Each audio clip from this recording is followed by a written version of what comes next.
আহ, আচ্ছা, তো ফার্স্টে হচ্ছে আমরা দেখব যে ইনস্ট্রাকশনস পাইপলাইনিং এই জিনিসটা কি। তো দেখেন, আমাদের যে কম্পিউটারে আমরা যখন কাজ করি আমাদের বিভিন্ন ইনস্ট্রাকশনস দেওয়া হয়। এখন এই ইনস্ট্রাকশনস গুলো যখন কাজ করতেছে, ওই কাজ করার সময় দেখা যাচ্ছে কি যে আপনার কোনো সময় কম্পিউটার সিপিইউটা বসে আছে, যে কোনো একটা কাজের জন্য বসে আছে, বা আপনার কম্পিউটারের সিপিইউর মধ্যে কয়েকটা পার্টে কাজ হচ্ছে, তো সে হচ্ছে বসে আছে। তো তখন সেই টাইমটাকে কিভাবে হচ্ছে ইউটিলাইজ করা যায় সেটা হচ্ছে আমরা মেইনলি দেখব। তো দেখেন, আমরা ফার্স্টে হচ্ছে একটা কাজের মাধ্যমে বুঝি। এইখানে দেখেন, এইখানে হচ্ছে আমাদের কাছে কিছু কাজ হচ্ছে দেওয়া রয়েছে। ধরেন এটা হচ্ছে আমাদের একটা ওয়াশিং মেশিন, দেন এইটা হচ্ছে আমাদের একটা ড্রায়ার, এইখানে হচ্ছে আপনার কাপড়টাকে আয়রন করতেছে, আমি আই দিয়ে ডিনোট করলাম, ঠিক আছে। বা হচ্ছে আপনার যে কোনো, বা ধরেন হচ্ছে এটাকে একটা স্টার দিয়ে ডিনোট, এটা হচ্ছে কাপড় চোপড় আয়রন করতেছে, দেন হচ্ছে আপনি আলমারিতে কাপড়টাকে রাখতেছেন। এবার দেখেন আপনার বাসায় হচ্ছে 4 জন মানুষ আছে, এ বি সি ডি, এই 4 জন মানুষ আছে। তো আপনার প্রত্যেকটা কাজ করতে আমাদের টাইম লাগতেছে হচ্ছে 30 মিনিট।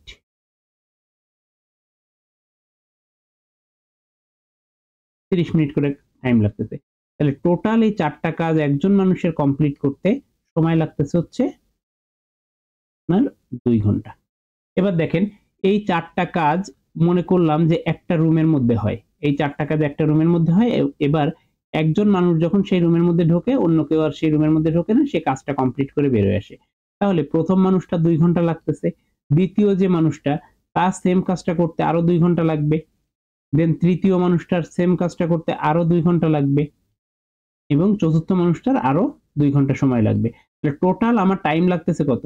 8 ঘন্টা, 8 আওয়ার। এখন যদি ব্যাপারটা এমন হতো যে প্রথম যে মানুষটা তার যখন হচ্ছে ওয়াশিং এর কাজটা শেষ, প্রথম মানুষটার ওয়াশিং এর কাজটা শেষ 30 মিনিটে, দেন সে হচ্ছে এখন কি করবে? ড্রাই করবে। সে যখন ড্রায়ারে গেল, সেই সময় তো আমার ওয়াশিং মেশিনটা ফ্রি হয়ে গেছে, তাই না? হ্যালো, আসি কেউ ক্লাসে নাকি না? আছি স্যার। ওকে। তো তাহলে কি হলো যে যখন হচ্ছে একজন মানুষের হচ্ছে ওয়াশ করা হয়ে গেল, তখন সে যখন ড্রাইতে গেল তখন হচ্ছে আমার ওয়াশিং মেশিনটা ফ্রি হয়ে গেছে। ফ্রি হয়ে গেলে এখন আমার বাড়ির যে 2 নাম্বার মানুষটা, সে কিন্তু তখন ওয়াশিং মেশিনটা চাইলে ইউজ করতে পারে। কারণ কি? এই সময়টায় কিন্তু আমার ওয়াশিং মেশিন অন্য কোনো কাজে ইউজ হচ্ছে না। কারণ আমার প্রত্যেকটা কাজ করার জন্য আমার এই সিকোয়েন্সটা মেইনটেইন করতে হবে। আমার যদি একটা কাপড়কে সুন্দর করে পরিষ্কার করে আলমারিতে উঠাইতে হয়, তাহলে আমার কিন্তু এই সিকোয়েন্সে কিন্তু প্রত্যেকটা কাজ করতে হবে। তাহলে সে যখন হচ্ছে ওয়াশের কাজটা শেষ, ড্রাইতে গেছে, তখন হচ্ছে আমার 2 নাম্বার মানুষটা এখন ওয়াশ করতে পারে। এবার 2 নাম্বার মানুষ যখন ওয়াশ করতেছে সেই 30 মিনিটের মধ্যে এর কিন্তু ড্রাইয়ের কাজটা শেষ।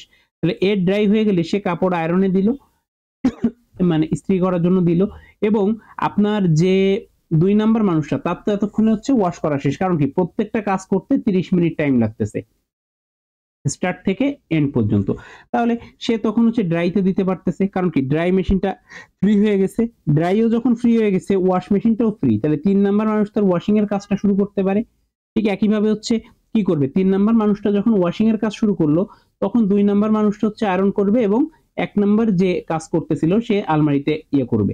তাহলে 2 ঘন্টার মধ্যে কিন্তু প্রথম যে তার কিন্তু টোটাল কাজটা কমপ্লিট। এবার দ্বিতীয় যে, সে আর 30 মিনিট টাইম বেশি হইলে, মানে 2.5 আওয়ার যখন তার হচ্ছে, তখনও কিন্তু সেই 2 নাম্বার মানুষটার কাজ শেষ। এবং 2 নাম্বার মানুষের যখন কাজ শেষ, তখন কিন্তু আপনার 3 নাম্বারের জন্য আয়রন করাটা ফ্রি হয়ে যাবে, এবং 4 নাম্বার মানুষ কিন্তু তখন হচ্ছে আপনার এই জিনিসটাকে ইউজ করা শুরু করতে পারে। তো একে ইউজ করলো। তাহলে দেখেন, এর হচ্ছে 3 আওয়ারের মধ্যে কিন্তু, মানে স্টার্টিং টাইম থেকে যদি আমরা শুরু করি, তাহলে 3 ঘন্টার মধ্যে কাজটা হয়ে যাচ্ছিল। বাট এইখানে কতক্ষণ? টোটাল হচ্ছে 6 আওয়ার টাইম লাগছিল এই পর্যন্ত আসতে।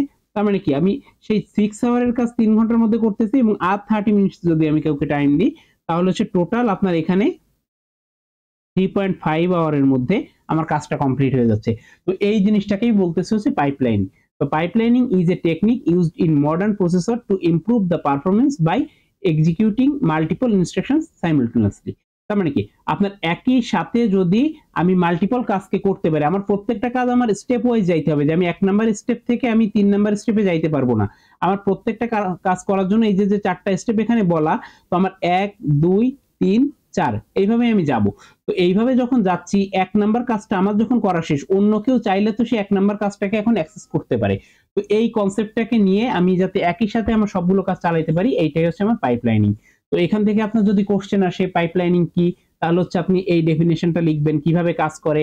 যদি এক্সাম্পল দিতে বলে আপনি এরকম কোনো এক্সাম্পল দিতে পারেন, অথবা আপনার যে এক্সাম্পলটা আপনার মাথায় আসতেছে আপনি সেরকম কোনো একটা রিয়েল লাইফ এক্সাম্পল দিয়ে বুঝাইতে পারেন, অর আপনি আপনার কম্পিউটার বেসড, ঠিক আছে, আপনার কম্পিউটার বেসড যে কোনো একটা অ্যান্সার এখানে মানে এক্সাম্পল হিসেবে অ্যাড করতে পারেন।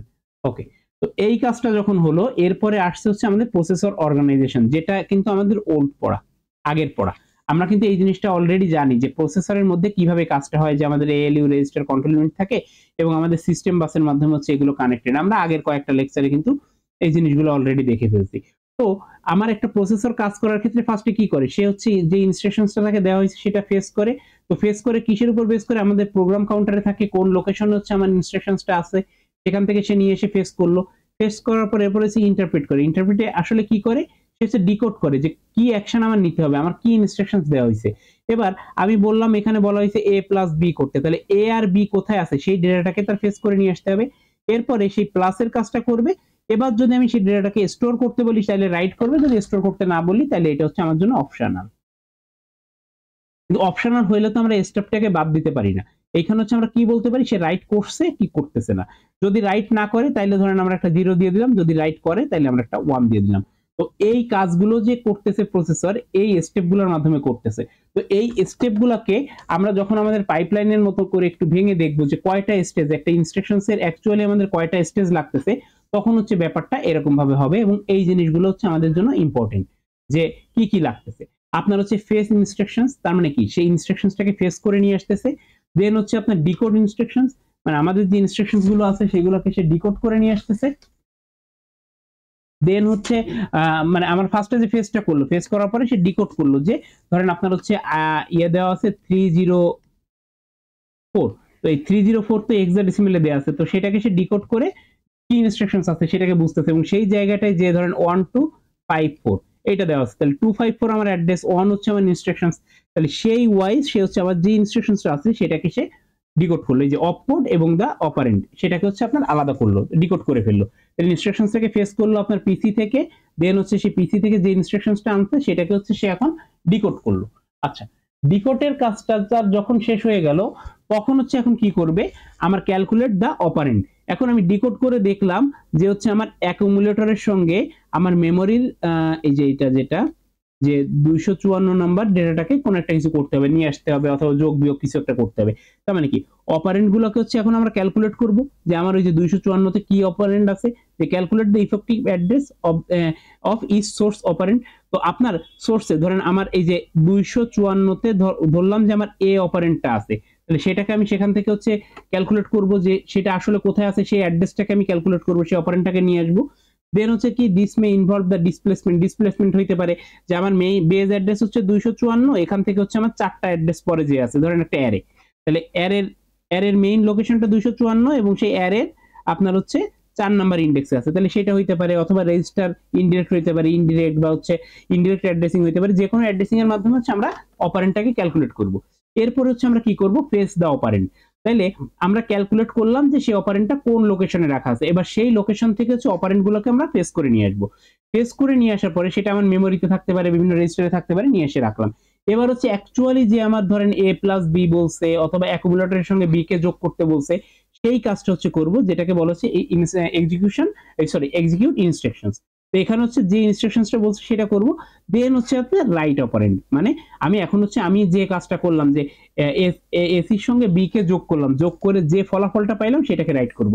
তো এই জিনিসগুলো আমার স্টেপ ওয়াইজ হচ্ছে, এইটা আমার 1, দেন 2, দেন 3, 4, 5, 6, এই 6টা স্টেজ হচ্ছে আমার যে কোনো ইনস্ট্রাকশনসকে কমপ্লিট করার জন্য লাগবে। তো এই 6টা স্টেজকে তো আমরা ফুললি হচ্ছে আমাদের অ্যান্সারের মধ্যে লিখতে পারবো না, আমরা কি করব, এই এফআই ডিআই সিও, তারপর হচ্ছে এফও ইআই ডাব্লিউ, এরকম শর্ট ফর্মে লিখবো, ঠিক আছে। যে ফেস ইনস্ট্রাকশনস মানে এফআই, ডিকোড ইনস্ট্রাকশনস মানে ডিআই, ক্যালকুলেট অপারেন্ট মানে হচ্ছে সিও, এবং এইগুলো কিন্তু আপনাদের বইতে যেভাবে আছে সেইভাবেই লেখা। এখন আপনি অন্য কোনো সোর্স থেকে যদি সেটা ইউজ করেন, সেটা কিন্তু আপনি পরীক্ষাতে ইউজ না করাই ভালো, কারণ আপনাদের যে বইটা ফলো করা হচ্ছে সেই বইটার মধ্যে হচ্ছে এইভাবে ইনস্ট্রাকশনস গুলো দেওয়া রয়েছে, তো আপনি হচ্ছে সেটা অবশ্যই উল্লেখ করবেন, ঠিক আছে, আপনার অ্যাসাইনমেন্ট বা যে ইয়েগুলো করতেছেন সেখানে। আচ্ছা, এবার দেখেন, এবার হচ্ছে আমরা পাইপলাইনের সেই যে মেইন ইনস্ট্রাকশনসটা সেটা হচ্ছে, তো এখান থেকে আমাদের ইম্পর্টেন্ট জিনিস যেমন হচ্ছে আপনার স্পিড আপ ফ্যাক্টর কি, সেই স্পিড আপ ফ্যাক্টরটা বের করা, দেন হচ্ছে আপনার এখানে হচ্ছে কতগুলো ইনস্ট্রাকশনস কতগুলো স্টেজ লাগতেছে, আপনার সাইকেল কতগুলো দরকার সেইটার জন্য আপনার ফর্মুলাটা কি, এই জিনিসগুলো হচ্ছে আমাদের মেইনলি দরকার। তো এখানে একটা কোশ্চেন দেওয়া আছে, ড্র এ 6 স্টেজ পাইপলাইন, তাহলে আপনার 6 স্টেজ পাইপলাইন ড্র করতে বলছে, তাহলে আমাদের 6 স্টেজ কোন 6 স্টেজ, এই যে 6টা স্টেজ আপনার এখানে দেওয়া আছে, তাহলে এই 6টা হচ্ছে এখানে দেওয়া আছে, এবং ইনস্ট্রাকশনস কয়টা বলছে 9টা। তো এই জিনিসটাকে হচ্ছে মাথায় রাখবেন যে আপনার স্টেজ কয়টা, স্টেজ যদি উল্লেখ করা না থাকে তাহলে বুঝবেন যে আপনার 6টা স্টেজের কথা বলছে, যদি স্টেজ উল্লেখ করে দেয় তাহলে বুঝবেন যে আপনার হচ্ছে স্টেজ অন্য কোনো কিছু আছে, এবং আপনার এক্সিকিউট করতে হবে হচ্ছে 9টা ইনস্ট্রাকশনস, তাহলে এখানে আমার ইনস্ট্রাকশনস গুলো রাখা রয়েছে 9টা ইনস্ট্রাকশনস, এবং প্রত্যেকটা ইনস্ট্রাকশনস এর জন্য 6টা, তাহলে আমরা নরমালি যদি ক্যালকুলেট করি তাহলে আমাদের কয়টা লাগতেছে, 9টা হচ্ছে আমার ইনস্ট্রাকশনস আর 6টা করে স্টেজ, তাহলে হচ্ছে আমার 54 টাইম ইউনিট লাগতেছে, কারণ এখানে প্রত্যেকটা টাইম ইউনিট দেওয়া আছে, আমরা যদি ধরে নিই প্রত্যেকটা 1 সেকেন্ড অথবা প্রত্যেকটা 1 ইউনিট, তাহলে এখানে হচ্ছে আমার 54 ইউনিট টাইম লাগতেছে। বাট আপনি দেখেন যদি আমরা ওভারল্যাপ করে কাজ করতে পারি, কারণ যখন হচ্ছে ফেস ইনস্ট্রাকশনস হচ্ছে তখন তখন তো এ কাজ করতে পারতেছে না, কিন্তু যখন 1 নাম্বার ইনস্ট্রাকশনসটাকে ডিকোড করা শুরু করছে তখন তো ফেস কাজটা যে করে সে তো ফাঁকা আছে, তাহলে সে তখন হচ্ছে ফেস করতে পারে। এবার যখন হচ্ছে এ, যখন আপনার ইনস্ট্রাকশনস নাম্বার 3 সে যখন হচ্ছে এই জায়গাটায় আসলো, সে ফেস কে ফাঁকা পাইলো, তাহলে এখানে ফেস করতে পারে, এবং ইনস্ট্রাকশনস 2 তখন কি করবে, সে তখন হচ্ছে ডিকোডটাকে শুরু করতে পারে। তো এইভাবে হচ্ছে পরপর যাচ্ছে, তো এইভাবে যখন যাচ্ছে তখন আমরা এই ফর্মুলার সাহায্যে ক্যালকুলেট করতে পারি যে কে প্লাস এন মাইনাস 1, তো আমার এন কত, এন হচ্ছে আমার নাম্বার অফ ইনস্ট্রাকশনস 9টা, এবং কে হচ্ছে কি, কে হচ্ছে আমার কয়টা করে স্টেজ, তাইলে কে স্টেজ হচ্ছে আমার 6টা, 6টার সঙ্গে যোগ দিব হচ্ছে n মাইনাস 1, তাহলে n হচ্ছে কত 9, 9 মাইনাস 1, তো 9 মাইনাস 1 করলে আমরা পাচ্ছি 8, 8 আর 6 14টা, তাহলে আমার টোটাল সাইকেল বা টোটাল আমার টাইম ইউনিট লাগতেছে 14 ইউনিট, যেখানে আমার প্রয়োজন ছিল হচ্ছে 54 ইউনিট। তো এই জিনিসটা দিয়েই হচ্ছে আমরা স্পিড আপ ফ্যাক্টর বের করতে পারি। এটা কিভাবে বের করতে পারি, আপনার হচ্ছে অ্যাকচুয়াল যে টাইমটা লাগতেছিল সেইটা ডিভাইডেড বাই হচ্ছে আপনার এখন কতটুকু লাগতেছে পাইপলাইন ইউজ করার পরে কতটুকু, তাহলে পাইপলাইন ছাড়া কতটুকু এবং পাইপলাইন সহ কতটুকু, এই দুইটাকে ভাগ দিলে আমরা স্পিড আপ ফ্যাক্টরটা বের করতে পারি। তো দেখেন এইখানে হচ্ছে আপনার কনক্লুশন যেটা, যে space pipeline can reduce the execution time for 9 instructions from 54 times to 14 times unit, ঠিক আছে, তো আপনার 54 টাইম ইউনিট থেকে 14 টাইম ইউনিটে এটাকে রিডিউস করে নিয়ে আসতে পারে। তো এই পর্যন্ত বুঝতে কি কারো কোনো প্রবলেম আছে কিনা একটু বলবেন। স্যার স্যার ওখানে স্যার যদি বলে যে 5 স্টেজ ইনস্ট্রাকশনস, তাহলে আমরা কোন 5টা স্টেজ নিব? আচ্ছা, যদি হচ্ছে আপনার এখানে বলা থাকে 5 স্টেজ ইনস্ট্রাকশনস, তখন তো আপনি হচ্ছে এই স্টেজ গুলোকে জানতেছেন না, তো আমাদের রাইটটা কি বলছিলাম, যে রাইটটা যদি আমার প্রয়োজন না হয় তাহলে হচ্ছে আমরা রাইটটাকে বাদ দিতে পারি, কারণ আমি ধরেন আমার যে ডেটাটা আছে আমি শুধু যোগ করে অ্যাকুমুলেটরে রেখে দিব, আমি ওখান থেকে আমার মেমোরিতে রাইট করব না, তখন হচ্ছে আপনি রাইটকে বাদ দিবেন। তবে আপনার কখনো 4 বা 3 এরকম বলবে না, কারণ কি আপনার এখানে অপশনাল হিসেবে আমাদের শুধু আছে রাইট, তো আপনার যদি কোনো কিছু বলা না থাকে তাহলে আপনি 6টা নিয়ে করবেন, যদি আপনার 5টা থাকে তাহলে হচ্ছে আপনি রাইটটাকে বাদ দিবেন, আর কোনো কিছু বলা না থাকলে 6টা, কিন্তু 4টা বা 3টা বলবে না। তারপরেও যদি আপনার হচ্ছে 4টা বা 3টা বলে তাহলে আপনি ধরে নিবেন যে আমার যে স্টেজ গুলো সেটা হচ্ছে এ বি সি ডি, এই 4টা স্টেজ আপনি ধরে নিবেন এবং এই স্টেজ ওয়াইজ কাজ করবেন। তবে নরমালি এক্সিকিউশনের ক্ষেত্রে আপনার হচ্ছে 6টা স্টেজ থাকবে, আর যদি হচ্ছে আপনার 5টা বলে তাহলে আপনি রাইটটাকে বাদ দিবেন। আর হচ্ছে যদি আপনার এরকম 4টা বা 3টা বলে এ বি সি ডিও আপনার দিতে পারতেছেন না, তখন হচ্ছে আপনাকে বলে দিবে যে আমার এই প্রথম 4টা 1 থেকে 4, যে প্রথম 4টা এই 4টাকে ইউজ করতে হবে, অথবা আপনাকে বলে দিল যে প্রথম 3টাকে ইউজ করতে হবে। তো আপনার এই যে সিরিয়ালটা কিন্তু আপনার মেইনটেইন করাটা জরুরি, কারণ আপনি ফেস করার সাথে সাথেই কিন্তু সেটাকে রাইট করতে পারবেন না, আপনার ফেস করার পরে সেটাকে ডিকোড করতে হবে, অথবা আপনি প্রথমেই ডিকোড দিয়ে শুরু করতে পারবেন না, কারণ হচ্ছে আপনি ফেস না করে তো ডিকোড করতে পারতেছেন না। তো এইখানে সিরিয়ালটা হচ্ছে ইম্পর্টেন্ট। ক্লিয়ার? জি স্যার। ওকে, তাহলে হচ্ছে আমরা এই টাইমিং ডায়াগ্রাম পর্যন্ত বুঝতে পারলাম। এখন হচ্ছে দেখেন, এখন হচ্ছে আমাদের কিছু ফ্যাক্টর আছে যে ফ্যাক্টরগুলো, ওই যে একটা পোরশন দিছে না আমাদের হচ্ছে ওই অ্যাসাইনমেন্ট, ওইটা তো হচ্ছে এখানে তো 20টা দেয়া ইনস্ট্রাকশন। তো ওই ক্ষেত্রে কি ওই যে টেবিলটা, এই টেবিলটা কিভাবে হবে? এই টেবিলটা তখন ইনস্ট্রাকশনস 20টা দিবেন এবং প্রত্যেকটা ইনস্ট্রাকশনসকে হচ্ছে আপনি দেখাবেন যে এখানে হচ্ছে এইভাবে ইনস্ট্রাকশনস গুলো হচ্ছে। কারণ আপনাকে 20টা দিছে মানে আপনি যদি ডট ডট দিয়ে করেন তাহলে সেটা তো আর হচ্ছে পারফেক্ট হইলো না। আপনাকে 20টা দেওয়ার মানে হচ্ছে আপনার 20টাই দেখাইতে হবে, আপনার 2টা দেওয়ার মানে হচ্ছে আপনার 2টাই দেখাইতে হবে। ঠিক আছে? তো আপনার পরীক্ষার খাতায় এই পরিমাণই দেওয়া হবে যে পরিমাণ আপনি হচ্ছে আধা ঘন্টার মধ্যে কমপ্লিট করতে পারেন। আর আপনার অ্যাসাইনমেন্ট দেওয়ার মানে হচ্ছে যে আপনি অ্যাসাইনমেন্টে বারবার প্র্যাকটিস করেন যাতে আপনার কোনো কিছু ভুল না যায়। তো অ্যাসাইনমেন্টে এই জন্য একটু বড় প্রবলেম থাকে, আপনার পরীক্ষাতে যখন দেওয়া হবে সেটা অবশ্যই এত বড় প্রবলেম থাকবে না। যদি পরীক্ষাতে আসে সেখানে অবশ্যই হচ্ছে আপনার 8টা 9টা বা 10টার মধ্যেই সীমাবদ্ধ থাকবে, তার থেকে বেশি হচ্ছে আপনার দেওয়া হবে না, এবং মানে যেটা আপনি আধা ঘন্টার মধ্যে কমপ্লিট করতে পারেন। এখানে তো এই টেবিলটা হচ্ছে টাইম তো 14 পর্যন্ত দেয়া আছে, তো আমাদের যখন হচ্ছে আমরা 20টা নিয়ে করব তখন কি টাইমের মান বাড়বে? হ্যাঁ, টাইম তো আরো বাড়বে। আপনি যখন 20টা করবেন আপনার প্রত্যেক স্টেজে একটা করে বাড়তেছে না, তো আপনি সেই টাইমটা কিভাবে বের করবেন? আপনি যখন 20টা নিয়ে করবেন তখন আপনার কে এর ভ্যালু কত? কে এর ভ্যালু তো 6, তাহলে 6 প্লাস n হচ্ছে 20, তাহলে 19, 6 প্লাস 19 তাহলে আপনার কত আসতেছে? 25টা। তো 25 পর্যন্ত যাবে আপনার টাইম। তো সেটা তো আপনার ফর্মুলা দেওয়াই আছে, তাহলে আপনি 25 পর্যন্ত আচ্ছা যাবেন। ঠিক আছে। ওকে, ঠিক আছে। আর কারো কোনো কোশ্চেন? আশা করি নাই। ওকে, তাহলে হচ্ছে আমরা পরেরটাতে যাই। এবার দেখেন আমাদের হচ্ছে several factor that limit the performance of pipelining. দেখেন এই জায়গাটায় আমরা যে কাজটা করতেছি এই কাজের মধ্যে হচ্ছে আমাদের সবকিছু আমরা স্মুথলি যদি চলে শেষ পর্যন্ত যায় তাহলে তো আমাদের কোনো প্রবলেম নেই। এবার মনে করেন আপনি এই পর্যন্ত কাজটা করছেন, এখন এই পর্যন্ত কাজটা করে তাকে যখন রাইট করবেন, রাইট করার আগে এখানে হচ্ছে আপনার একটা কন্ডিশন আসছে, ইফ ইফ যদি হচ্ছে ট্রু হয় তাহলে হচ্ছে রাইট করবেন, যদি ফলস হয় তাইলে হচ্ছে মনে করেন যে আপনার 9 নাম্বার ইনস্ট্রাকশনটাকে এক্সিকিউট করতে হবে। এরকম আপনার কোডের মধ্যে হয় না যে আপনি কোড করতেছেন, যদি ট্রু হয় তাহলে হচ্ছে একটা কাজ করবেন, যদি ফলস হয় তাহলে হচ্ছে আপনি আরেকটা কাজ করবেন, তাহলে কয়েকটা লাইন স্কিপ করে যে তারপর হচ্ছে আপনার ধরেন একটা মেথডকে কল করবে, তাহলে কয়েকটা লাইন স্কিপ করে যে সেই মেথডটাকে আপনারা কল করেন না? এটা তো হয়, তাই না? হ্যালো, জি স্যার। হ্যাঁ, তাহলে এরকম যদি হয় আমরা কয়েকটা লাইন কি স্কিপ করে যাই তাহলে বাকি যে ইনস্ট্রাকশনস গুলো ছিল সেইগুলো কি এখন হচ্ছে হোল্ড হয়ে যাবে না?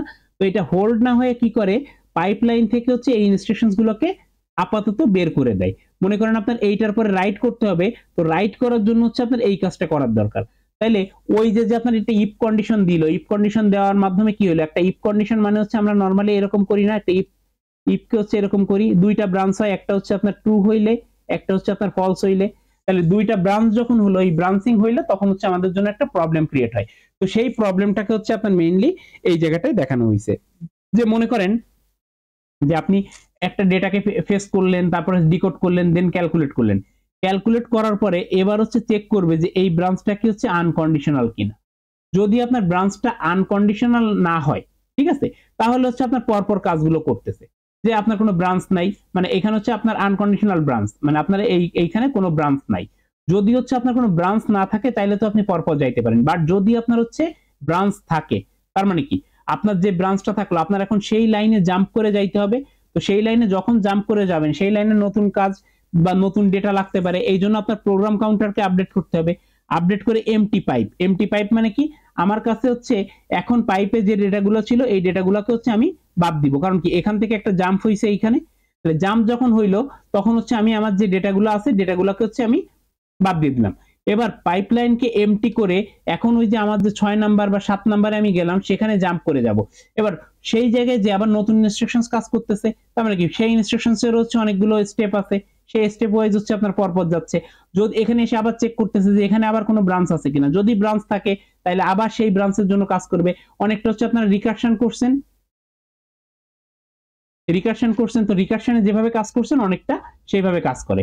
তো দেখেন এই পর্যন্ত হওয়ার পরে এখন আমার একটা কাজ শেষ হয়ে গেল, শেষ হওয়ার পরে এখন সে চেক করবে একটা কাজ শেষ হইলে আমাদের যখন উইথ ইন্টারাপ্ট আমরা ইনস্ট্রাকশন সাইকেলটা দেখছিলাম তখন কি ছিল যে প্রত্যেকটা কাজ শেষ হইলে সে একবার করে চেক করে যে কোনো ইন্টারাপ্ট আছে কিনা অথবা কোনো ব্রাঞ্চ আছে কিনা। যদি ব্রাঞ্চ থাকে বা ইন্টারাপ্ট থাকে তাহলে সেই ইন্টারাপ্ট ওয়াইজ সে হচ্ছে আবার কাজ করা শুরু করবে, আবার প্রোগ্রাম কাউন্টারকে আপডেট করে পাইপকে এমটি করে সেখানে জাম্প করে যাবে। আর যদি কোনো ইন্টারাপ্ট না থাকে তাহলে তার সিরিয়ালে যেটা আছে, যদি এটা 3 নাম্বার কাজ করে তাহলে সিরিয়ালে এরপরে কত আছে 4, তাহলে সিরিয়ালে 4 নাম্বার কাজটাকে শুরু করবে। তো যদি আপনার কোনো কন্ডিশনাল ব্রাঞ্চ থাকে, যদি সেই ব্রাঞ্চে জাম্প করা লাগে তাইলে হচ্ছে প্রোগ্রাম কাউন্টারকে আপডেট করে সেখানে জাম্প করবে, সেটা হচ্ছে যদি মাঝখানে কোনো জায়গায় প্রয়োজন হয়। আর যদি হচ্ছে কাজটা শেষ করার পরে কোনো ইন্টারাপ্ট আসে অথবা আবার যদি কোনো ব্রাঞ্চ পায়, তাহলে সেই ওয়াইজ প্রোগ্রাম কাউন্টারকে আপডেট করে পাইপলাইনটাকে এমটি করে তারপর হচ্ছে সে আবার যাবে। আর যদি কোনো ব্রাঞ্চ না থাকে তাহলে সে নরমালি যেভাবে কাজ করতেছিল সেভাবে কাজ করবে। এটা কি বুঝতে পারছি?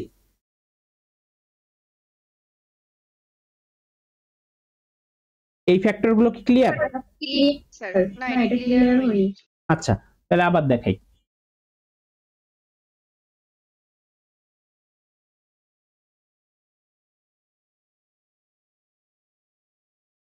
আচ্ছা দেখেন,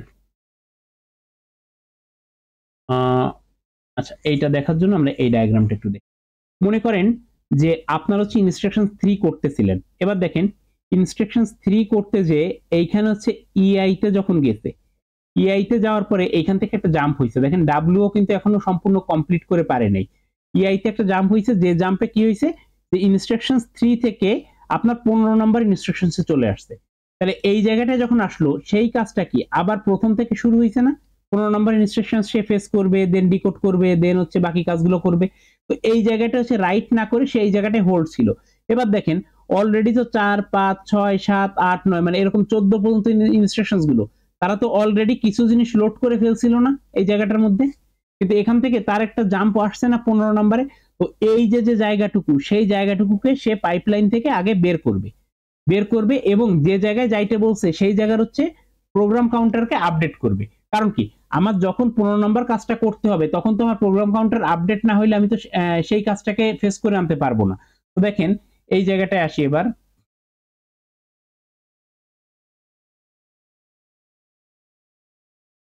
আচ্ছা দেখেন এইখানে হচ্ছে মনে করেন আপনার ডেটা ফেস করলো, দেন হচ্ছে ডিকোড করলো, দেন হচ্ছে ক্যালকুলেট করলো।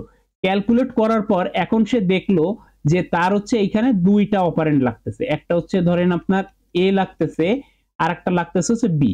এবার বি এর মধ্যে দেখা গেল যে সেইখানে একটা কন্ডিশন আছে, যে কন্ডিশনটা হচ্ছে নতুন একটা নিউ একটা ইনস্ট্রাকশনস দিচ্ছে কন্ডিশন।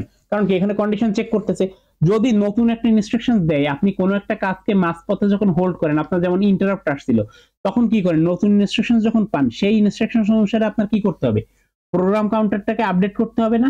এই পর্যন্ত কি বুঝতে পারছি? হুম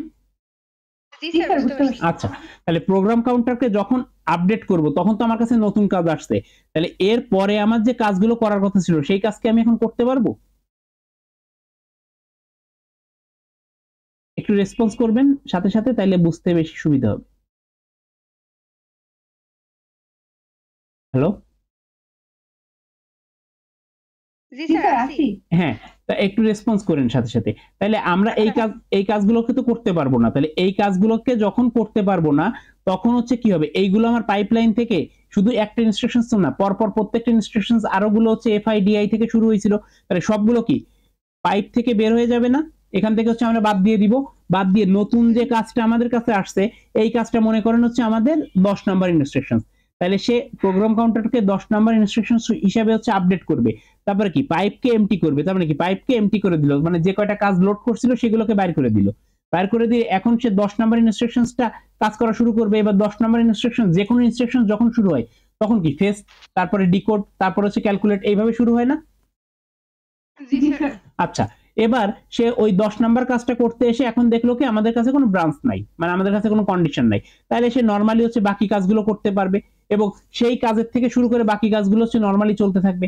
এবার একটা কাজ যখন শেষ হইলো, শেষ হওয়ার পরে আবার হচ্ছে চেক করি না যে এখানে কোনো ইন্টারাপ্ট। হ্যালো, আচ্ছা মনে হয় চেক করতেছিল। আচ্ছা হ্যাঁ, এখানে এসে হচ্ছে আবার সে প্রত্যেকটা কাজ শেষ হইলে আমরা ইনস্ট্রাকশনস এর যে একটা দেখছিলাম, ইন্টারাপ্ট কে চেক করে না বা কোনো ব্রাঞ্চ আছে কিনা চেক করে না? ওই যে ইনস্ট্রাকশনস এর যে ডায়াগ্রামটা আমি যদি একটু দেখাই,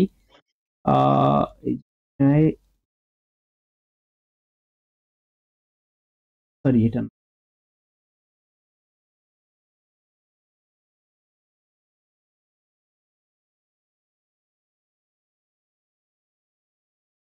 এই যে লাস্টে যে আবার ইন্টারাপ্ট চেক করতেছিল না স্টোর করার পর, ইন্টারাপ্ট আছে কিনা, তাহলে সে এইটাকে যখন চেক করলো, চেক করে সে এখানে দেখলো যে ইন্টারাপ্ট আছে কিনা বা কোনো ব্রাঞ্চ আছে কিনা, যদি থাকতো তাহলে কি সে আবার এইদিকে যাইতো না, যে হচ্ছে সেই ইন্টারাপ্টটাকে আবার হ্যান্ডেল করতো না নর্মালি যেভাবে করে? কারণ একটা ইন্টারাপ্ট আসে মানে কি নতুন একটা ইনস্ট্রাকশন আসছে না, তাহলে সেটাকে আপডেট করলো, দেন আবার পাইপলাইনকে এমটি করলো, এমটি করে কাজগুলো করলো। যদি কোনো ইন্টারাপ্ট না আসে বা কোনো ব্রাঞ্চ না থাকে, তাহলে কি আবার 5 নাম্বার কাজ করতেছিল, যদি কোনো ইন্টারাপ্ট না আসে, কোনো ব্রাঞ্চ না আসে, তাহলে এরপরে কোন কাজটা করবে? 5 নাম্বার ইনস্ট্রাকশনস করতেছিল, আমাদের কাছে কোনো ইন্টারাপ্ট আসেনি, তাহলে কয় নাম্বার কাজটা করবে? কোন ইনস্ট্রাকশনসটাকে কমপ্লিট করবে? যখন হচ্ছে আমার 5 নাম্বার কাজ শেষ, আমি এখন মানে এই যে ইনস্ট্রাকশনস গুলো আমাদের এই যে সিরিয়ালে যে ইনস্ট্রাকশনস গুলো রয়েছে 5 নাম্বারটা শেষ, এরপরে সে কোনটার কাজ শুরু করবে? নরমালি চলবে মানে যেমনি আসতেছে ওইভাবে হ্যাঁ, তাহলে কোনটা যাবে? 6 নাম্বারটা যাবে না? জি স্যার আচ্ছা, কারণ এখানে তো কোনো হ্যাঁ কোনো ইন্টারাপ্ট নাই বা কোনো ব্রাঞ্চ নাই, বাট যদি ব্রাঞ্চ থাকতো, যে আমাকে বলা থাকতো 5 এর পরে এখন হচ্ছে আমার 10 এ যাইতে হবে, তাইলে কি মাঝখানে 6, 7, 8 এইগুলোর কিছু কাজ সে কমপ্লিট করে ফেলছিল না?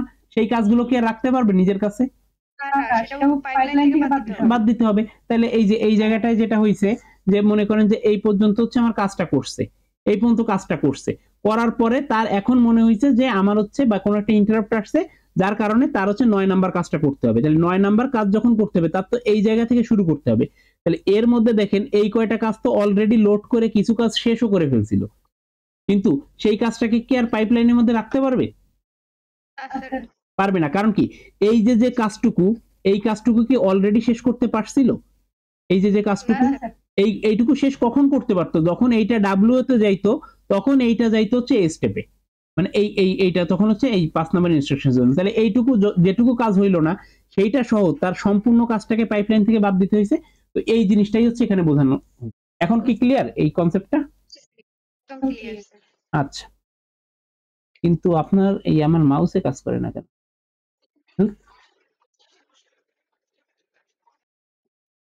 আচ্ছা, এরপরে দেখেন ওই যে জিনিসটা আমরা ওখানে বুঝলাম, এখন দেখেন এইখানে সেই কাজটা হয়েছে, যে আপনার 3 নাম্বার কাজ চলতেছিল, সে এই পর্যন্ত কাজটা কমপ্লিট করছে, এখন তার কাছে কোন একটা ব্রাঞ্চ আসছে, ব্রাঞ্চ আসলে এই কাজগুলো কি এই পর্যন্ত হয়েছিল না? তাহলে এই কাজগুলো কি করবে? পাইপলাইন থেকে বাদ দিবে, প্রোগ্রাম কাউন্টারকে আপডেট করবে, আপডেট করার পরে পাইপলাইন থেকে বাদ দিবে, দেন হচ্ছে 15 নাম্বার কাজটা এখান থেকে করা শুরু করবে না? এফআই থেকে করবে তো, তাই না? হ্যালো, কথা শুনতে পাচ্ছেন না? আচ্ছা, তাহলে হচ্ছে আপনার 3 থেকে 15তে কিভাবে জাম্প করলো, এইটা কি এখন সবার কাছে ক্লিয়ার হইছে? সবাই একদম ক্লিয়ার আচ্ছা, তাহলে তো এরকম যদি আপনার কাছে কোনো জাম্পিং এর কথা বলে, যে মনে করেন যে আপনার কাছে হচ্ছে 20টা ইনস্ট্রাকশনস আছে, কথার কথা 20টা ইনস্ট্রাকশনস আছে, এবার আপনাকে বললো 2 নাম্বার ইনস্ট্রাকশনটা যখন এক্সিকিউট হচ্ছিল, সেই সময় এফও তে একটা হচ্ছে আমাদের কাছে ব্রাঞ্চ আসছে, এবং সে বলছে কি যে এফও থেকে এফও পর্যন্ত যখন আসছে, তখন হচ্ছে আমার 15 ধরেন হচ্ছে 20 নাম্বার প্রোগ্রামটা এক্সিকিউট হবে। তাইলে 20 নাম্বার যখন এক্সিকিউট হবে, মাঝখানের গুলো কি আর আপনার হচ্ছে সম্পূর্ণ করার দরকার আছে? আপনার 15 পর্যন্ত যে কয়টা গেছে এই লাইনে সোজা, সেই কয়টাকে দিয়ে আপনি হচ্ছে ক্রস দিবেন, এবং আপনি একবারে এখানে ডট ডট দিয়ে এসে এইখানে হচ্ছে আপনি 20 নাম্বার দেখাবেন, এবং 20 নাম্বার থেকে সে হচ্ছে কাজ করা শুরু করবে, তাই না? জি স্যার ওকে, তাহলে হচ্ছে আমরা এই জিনিসটা পারলাম। এবার এই যে প্রবলেমগুলো হচ্ছে, এই যে প্রবলেমগুলো হচ্ছে জাম্প করতেছে, কোথাও ওয়েট করা লাগতেছে, অথবা আমাদের কাছে মনে করেন যে কোনো ডেটা নাই, এইগুলোর উপর বেস করে আমাদের কিছু প্রবলেম ক্রিয়েট হয়, যে প্রবলেমগুলোকে বলা হচ্ছে পাইপলাইন হ্যাজার্ড, যেটাকে আরো একটা নামে ডাকা হয় পাইপলাইন বাবলস নামে। ঠিক আছে, তো আপনার যদি এরকম পাইপলাইন বাবলস আসে পরীক্ষার হলে, তখন কিন্তু হচ্ছে মনে করবেন না যে এই জিনিসটার তো কোনো সংজ্ঞা আমরা পড়িনি, আসলে কিন্তু আপনার কাছে চাওয়া হয়েছে পাইপলাইন হ্যাজার্ড। ঠিক আছে, এই জিনিসটা হচ্ছে মনে রাখবেন। তাহলে দেখেন এই পাইপলাইন হ্যাজার্ড বা বাবল, এই জিনিসটাকে বলা হয় occur when the pipeline or some partition of the pipeline must stall because the condition do not permit to continued execution. ধরেন আপনি কোন একটা কাজ করতেছিলেন, আপনি কারোর সাথে কথা বলতেছেন, ফোনে কারোর সাথে কথা বলতেছেন, এবার আপনার হচ্ছে ব্যালেন্স শেষ, তো ব্যালেন্স যদি শেষ হয়ে যায়, আপনি কি আর কথা কন্টিনিউ করতে পারবেন? পারবো না। তাহলে এইটা আমাদের জন্য কি একটা প্রবলেম। তো এই যে প্রবলেমগুলো ক্রিয়েট হচ্ছে, আমার কম্পিউটার কোনো একটা কাজ করতেছে, কাজ করার ক্ষেত্রে তার কাছে মনে করেন ডেটা নাই, অথবা তার কাছে মনে করেন যে রিসোর্স নেই বলতে কি আপনার হচ্ছে আমাদের কাছে রেজিস্টার তো আমাদের কাছে অল্প কয়টা আছে, আমরা পড়ছি 8টা বা 9টা রেজিস্টার পড়ছি। তো মনে করেন অ্যাকুমুলেটর এখন ফুল, তো অ্যাকুমুলেটর যদি এখন ফুল থাকে আমি সেই অ্যাকুমুলেটর থেকে তো আবার সেকেন্ড টাইমের জন্য ইউজ করতে পারবো না। আমি যদি সেকেন্ড টাইমের জন্য আমার সেই অ্যাকুমুলেটর থেকে ইউজ করতে না পারি তাহলে আমাদের কাছে একটা রিসোর্স গ্যাপ হইছে, এবং যতক্ষণ না এই অ্যাকুমুলেটরটা ফাঁকা হচ্ছে এই অ্যাকুমুলেটরকে তো আমরা ইউজ করতে পারবো না। তাহলে যে কাজটা করতেছে ওই কাজটা কমপ্লিট করবে, বাকি টাইমটুকুর জন্য আমার হচ্ছে হোল্ড করে থাকতে হবে। তো এই যে আমি ওয়েট করে থাকতেছি এবং আমার এক্সিকিউশনটাকে যে আমার কন্টিনিউ করতে দিচ্ছে না, এইটাকেই বলা হচ্ছে পাইপলাইন বাবল বা পাইপলাইন হ্যাজার্ড। তো আমাদের কাছে 3 প্রকার হ্যাজার্ড আছে, একটা হচ্ছে রিসোর্স হ্যাজার্ড, একটা হচ্ছে ডেটা হ্যাজার্ড, আর একটা হচ্ছে কন্ট্রোল হ্যাজার্ড। ঠিক আছে, তো রিসোর্স হ্যাজার্ডটা কি? এ resource Hazard occur when 2 or more instructions that are already in pipeline need the same resource। ওই যে যেটা বললাম যে আপনার দুইটা, মনে করেন যে আমার পাইপলাইনে এও আছে এও আছে, এবার দুইজন একই সময় মনে করেন হচ্ছে আপনার এও চাচ্ছে এটা আবার এও চাচ্ছে এটা, কোনো কারণে দুইজন একই সময় এই জিনিসটা চাচ্ছে, অথবা আপনার যখন কন্ট্রোল করতেছে তখন মনে করেন আপনার অ্যাকুমুলেটরকে এই সিওরও লাগতেছে, আবার এ যখন ডিকোড যখন করতেছে ডিকোডেরও হচ্ছে অ্যাকুমুলেটরকে লাগতেছে। তাহলে যতক্ষণ এই সিও অ্যাকুমুলেটরকে ইউজ করবে ডিআই কি অ্যাকুমুলেটরকে ইউজ করতে পারবে? কারণ আমাদের কাছে কি অ্যাকুমুলেটর বেশি আছে, একটার বেশি তো আর নাই, তাই না? আচ্ছা, একটাই আছে। তার মানে কি এই জায়গায় আমাদের কাছে রিসোর্সের একটা গ্যাপ ক্রিয়েট হয়েছে না? তো এই গ্যাপটাকেই বলা হচ্ছে আপনার রিসোর্স হ্যাজার্ড। তো এখানে হচ্ছে the result is that the instructions must be executed in serial rather than the parallel. তার মানে কি এই জায়গাটা হচ্ছে আমার প্যারালালি কাজ করতে পারতেছে না। তার মানে কি এই জায়গায় হচ্ছে আমার যতক্ষণ না আমার প্রোগ্রাম অন এক্সিকিউট হচ্ছে ততক্ষণ আমার প্রোগ্রাম টু এক্সিকিউট হইতে পারবে না। কারণ কি তার হচ্ছে ওই জিনিসটা লাগতেছে। অথবা আমরা আরেকটা জিনিস এখানে এক্সাম্পল দেখতে পারি, মনে করেন আমার এত কিছু লাগতেছে না, এখানে মনে করেন আমার হচ্ছে ইনস্ট্রাকশনস অনটা হচ্ছে এখন আমার বাস সিস্টেম বাসকে ইউজ করতেছে, এটা হচ্ছে সিস্টেম বাস। এখন আমাদের বাসের তো কানেকশন লাইন একটা, তো আমার সিস্টেম বাসকে যখন ইউজ করতেছে, অথবা হচ্ছে আমরা ডেটা বাস বললাম, ডেটা বাস, তো যখন ডেটা বাসকে ইউজ করতেছে অন্য কেউ তো ডেটা বাসকে ইউজ করতে পারবে না। তার মানে কি তখন হচ্ছে আমার যতক্ষণ না ইনস্ট্রাকশনস অনটা কমপ্লিট হচ্ছে ততক্ষণ আমি ইনস্ট্রাকশনস টুটাকে স্টার্ট করতে পারতেছি না। তো সেই জিনিসটাই বলতেছে যে হচ্ছে অলরেডি পাইপলাইনে আছে কিন্তু সেম রিসোর্স ইউজ করতেছে, তো এখানে আমার প্যারালাল কাজটা আমি করতে পারতেছি না। তো এই resource Hazard is sometimes referred to as a structural Hazard. কারণ কি আমার স্ট্রাকচারাল হ্যাজার্ড কেন? কারণ আমার একটা স্ট্রাকচার রেডি করা হয় হচ্ছে আমার বিভিন্ন বাস সিস্টেমের উপর ডিপেন্ড করে। তো আমার বাসের কাছে যদি এখন 8 বিট ডেটা থাকে আমি এট এ টাইমে 8 বিটের বেশি ডেটা পাঠাতে পারবো না। তো এই হচ্ছে আমার একটা হ্যাজার্ড, মানে একটা প্রবলেম। দেন হচ্ছে আমার কি আছে এরপরে আছে হচ্ছে আমাদের রিসোর্স হ্যাজার্ডের হচ্ছে একটা প্রবলেম এখানে হচ্ছে দেওয়া। তো এখানে দেখেন যে আমাদের একটা 5 স্টেজ পাইপলাইন দেওয়া আছে। তো এখানে হচ্ছে দেখেন যে প্রত্যেকটা হচ্ছে 1 ক্লক সাইকেল, আমরা ধরে নিলাম যে প্রত্যেকটা এই যে 5 স্টেজে দেখেন আমার প্রত্যেকটা হচ্ছে 1 ক্লক সাইকেল করে লাগতেছে, একটা এক্সাম্পল এখানে দেওয়া আছে। তো দেখেন এখানে হচ্ছে আমরা ধরে নিলাম যে আমাদের মেইন মেমরি হচ্ছে সিঙ্গেল পোর্ট এবং হচ্ছে all the instruction space and the data reads and writes must be performed on at a time। তো at a time হচ্ছে সেটা করতেছে এবং আমরা ক্যাশকে হচ্ছে ইগনোর করলাম যে ক্যাশ নেই। তো এই সময় আমাদের জন্য কি প্রবলেমটা ক্রিয়েট হবে দেখেন, আপনার যখন হচ্ছে এই যে ইয়েটা ইনস্ট্রাকশনস 2 এইটা হচ্ছে যখন এফআই আর ডিআই ইউজ করতেছে তখন হচ্ছে কি হচ্ছে আপনার i3 শুরু করতে পারতেছে না। কারণ কি তার কাছে সেই রিসোর্সটা নাই। তার কাছে দেখেন যে therefore the phase instructions stage of the pipeline must idle for one cycle before beginning the instructions phase for instructions i3। তো এইটা কেন হচ্ছে? কারণ কি আপনার ওই যে বাসটাকে ইউজ করতেছিল সেটা আমার 2 নাম্বারটা অলরেডি ইউজ করতেছে, তো এই জন্য সে ইউজ করতে পারেনি। তার কারণে কি হয়েছে, তার একটা টাইম হচ্ছে বসে থাকতে হয়েছে যতক্ষণ এই ডিআইওটাকে ইউজ করতেছে। যখন ডিআইওটার ইউজ ছেড়ে দিছে তখন হচ্ছে ইনস্ট্রাকশন 3টা কাজ করা শুরু করছে। তো এই জিনিসটাকে বলে হচ্ছে আপনার রিসোর্স হ্যাজার্ড। ক্লিয়ার? ওকে, স্যার এখানে সমস্যাটা কি হলো বুঝতে পারলাম না। আচ্ছা এইখানে প্রবলেমটা কি দেখেন, আপনার দেখেন এই আচ্ছা an operand read to or write from the memory cannot be performed in parallel with the instruction space। দেখেন আপনার হচ্ছে রিড বা রাইট করতেছে আপনার কোথায়, মেমোরির সঙ্গে। এখন আমার মেমোরির থেকে আসার জন্য পাথ হচ্ছে একটা। এবার দেখেন এইখানে যখন হচ্ছে ডিকোড করলো, ডিকোড করার সময় এ হচ্ছে কি করতেছে, সে হচ্ছে ফেস অপারেন্ট করতেছে। তো দেখেন এ হচ্ছে ফেস অপারেন্ট করতেছে আবার হচ্ছে ফেস ইনস্ট্রাকশন। তো দুইটা জিনিসই কি একই পাথ দিয়ে আসবে না, যে ইনস্ট্রাকশনস এবং হচ্ছে আপনার অপারেন্ট যাই ফেস করুক না কেন দুইটাই হচ্ছে একটা, তার বাস লাইন কি একটাই না, ডেটা লাইন দিয়ে সে হচ্ছে এটাকে নিয়ে আসবে না। তো দেখেন যখন হচ্ছে এক নাম্বারটা হচ্ছে আপনার ফেস করতেছে সেই সময় আপনার কি একই সময় আপনি হচ্ছে ফেস ইনস্ট্রাকশনস এখানে করতে পারবেন? না স্যার। এটা করতে পারবো না, কারণ কি আমার কাছে লাইন একটাই, যদি আমার কাছে আরেকটা এক্সট্রা লাইন থাকতো তাহলে কিন্তু আমার প্যারালালি করতে সমস্যা হইতো না।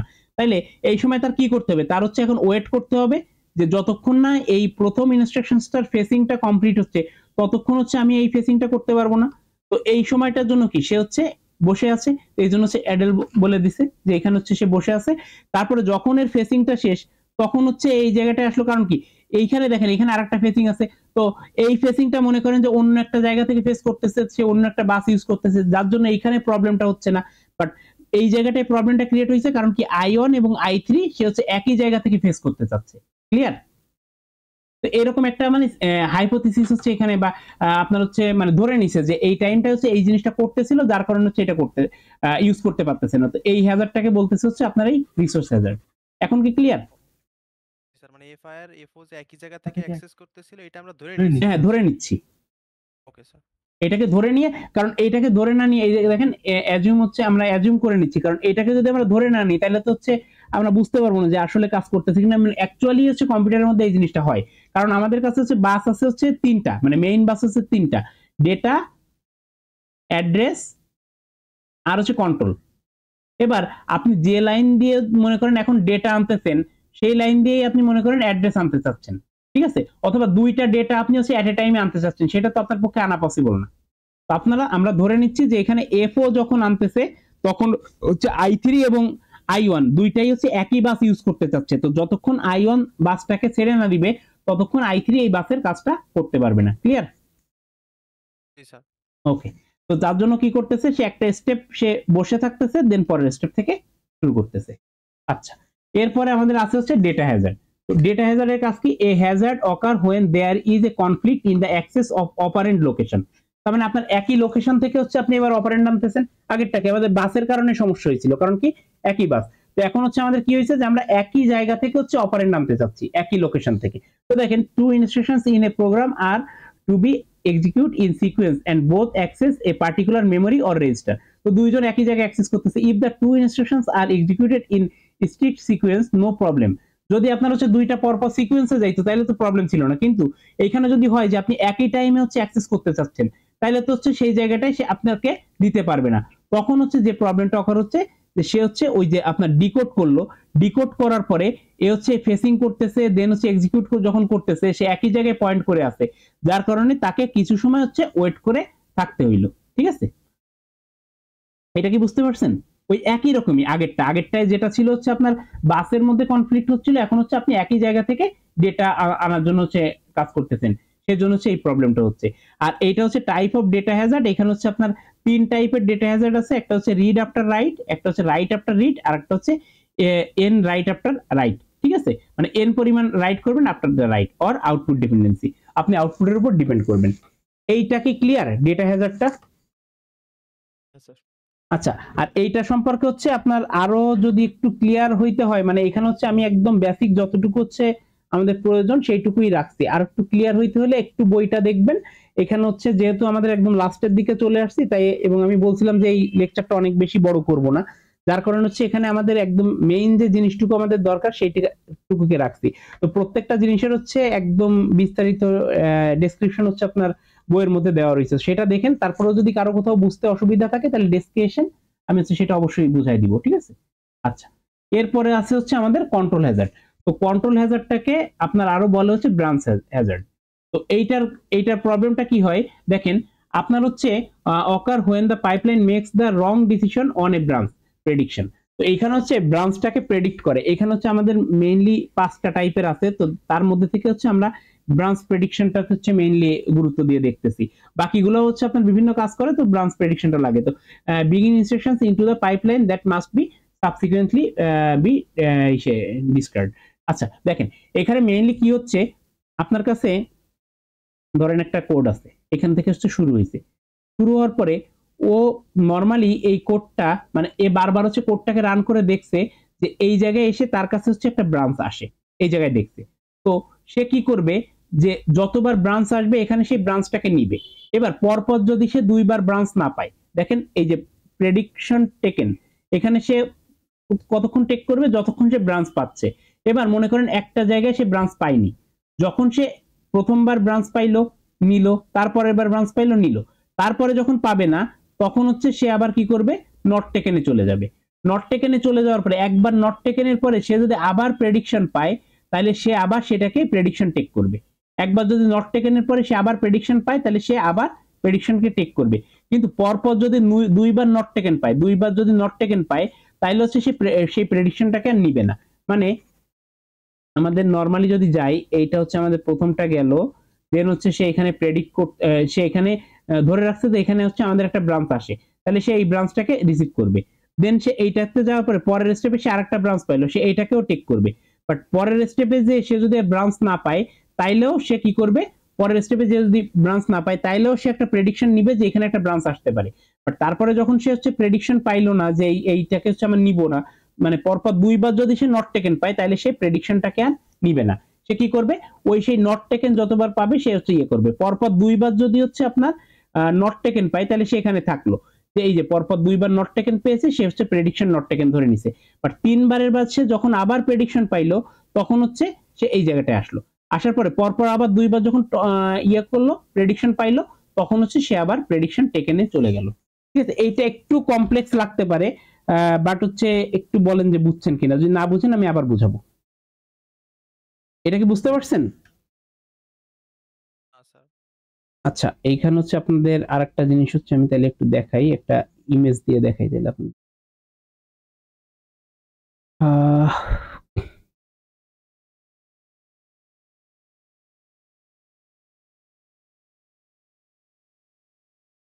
আমি একটা ফ্লোচার্ট দিয়ে বুঝাই। আমি ফ্লোচার্টটা মেইনলি পরীক্ষাতে দিব না, এই জন্য আমি স্লাইডের মধ্যে রাখিনি। স্যার এই ফ্লোচার্ট, যে বড় বড় ফ্লোচার্ট গুলো, যে ইন্টারাপশন হ্যান্ডলিং সহ যে ফ্লোচার্ট, তারপর একটু আগে যে ফ্লোচার্টটা দেখাইলেন স্যার, এগুলো আসলে কতটা ইম্পর্টেন্ট পরীক্ষার জন্য? এগুলো তো আসলে মনে থাকে না। ফ্লোচার্টটা হচ্ছে মনে রাখার সিস্টেম হচ্ছে কি, আপনার অ্যাকচুয়ালি কিভাবে কাজ করতেছে এই জিনিসটাকে হচ্ছে আপনি মনে রাখবেন।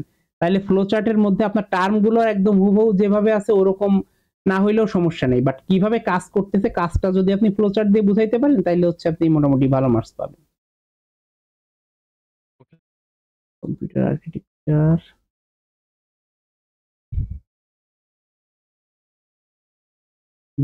এটা হচ্ছে আমাদের ইনস্ট্রাকশনস পাইপলাইনিং।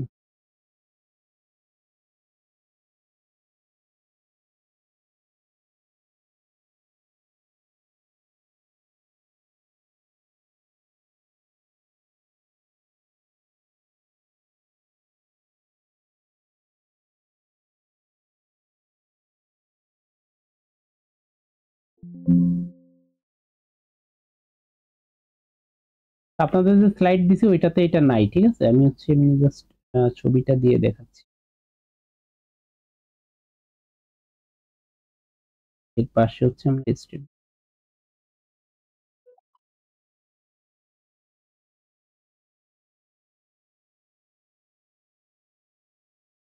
আচ্ছা দেখেন, আপনার হচ্ছে read the next conditional branch instructions, মানে পরবর্তী যে ইনস্ট্রাকশনটা আছে সেটা নিলাম, যেটা হচ্ছে আমার প্রোগ্রাম কাউন্টারকে আপডেট করলাম।